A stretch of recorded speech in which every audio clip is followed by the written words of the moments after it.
All right, welcome back to today's verdict. I'm your host and trial attorney, David Lesch. This next topic is of really incredible interest to me. It has to do with student athletes, and we welcome a good friend of mine, wonderful attorney, Kevin Fritz. Kevin, thanks for being here.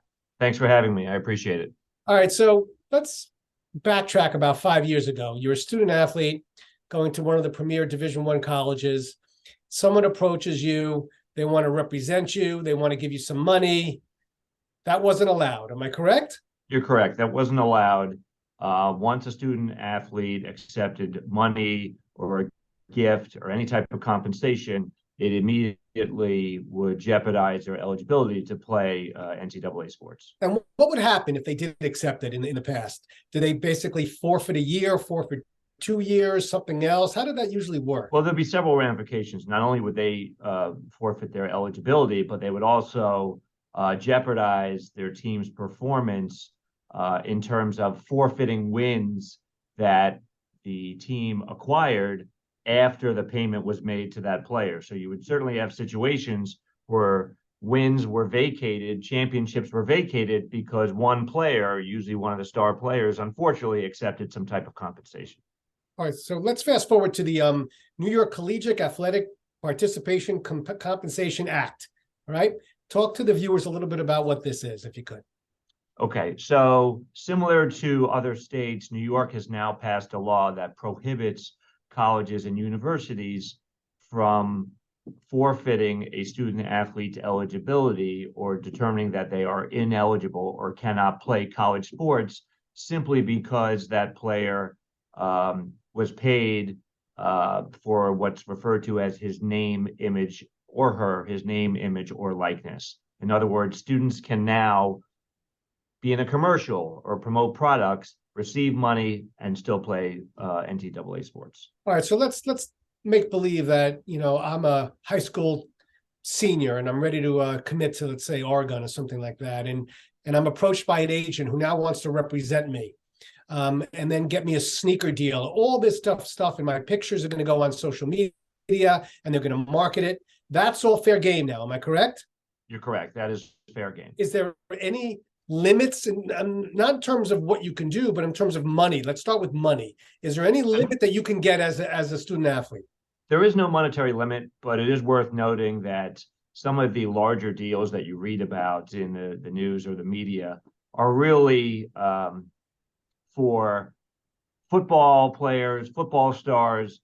Unfortunately, men's basketball stars, I say unfortunately because it hasn't trickled down to female sports yet. So whereas all athletes can now be compensated, it does appear that, at least for now, the larger deals are for football players and men's basketball players. Now, many times these schools, Kevin, they have their own agreements with particular companies. It could be in Nike, Adidas, New Balance, it could be anything.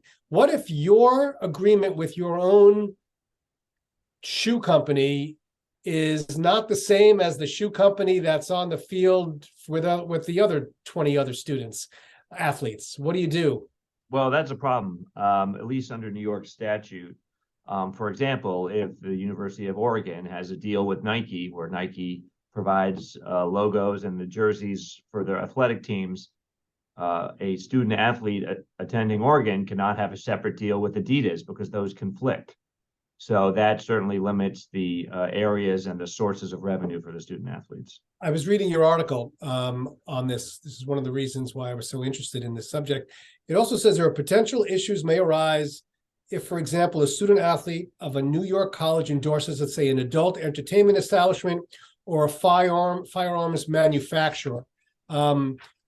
Who's making the rules for this in terms of what particular industries they can't participate in? Well, unfortunately, the act has a broad clause that prohibits the student athlete from entering into contract that could violate the school's ethics or morals. And so you could get into some gray areas where, for example, if a student attends a historically conservative school and then he or she is promoting products that are not in line with that ideology, there certainly could be some conflicts there. Now, it's funny because it seems like we've went almost completely the other way, not letting them do anything, and now we're letting them do a lot.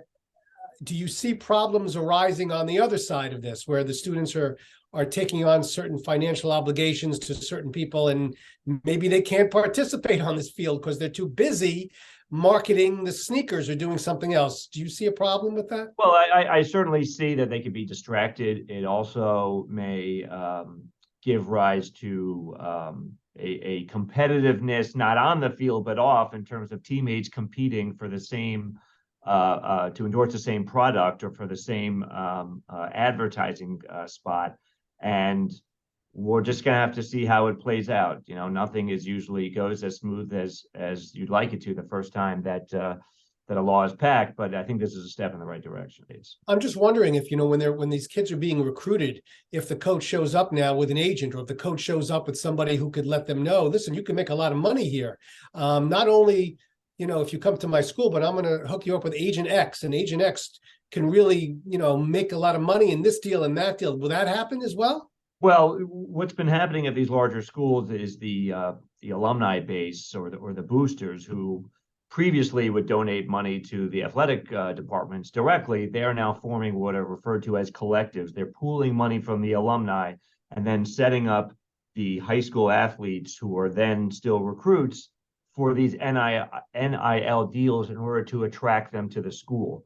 And one coach of a local college that I spoke to, he expressed concern about that because there's less money now going to athletic departments from those boosters, because now those boosters can target specific athletes that they want to attract.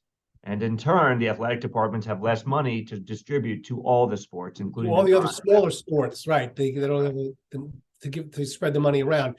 Final question, we don't have too much time. Put your crystal ball out in front of you. Where do you see this in the next, I don't know, 2 to 5 years?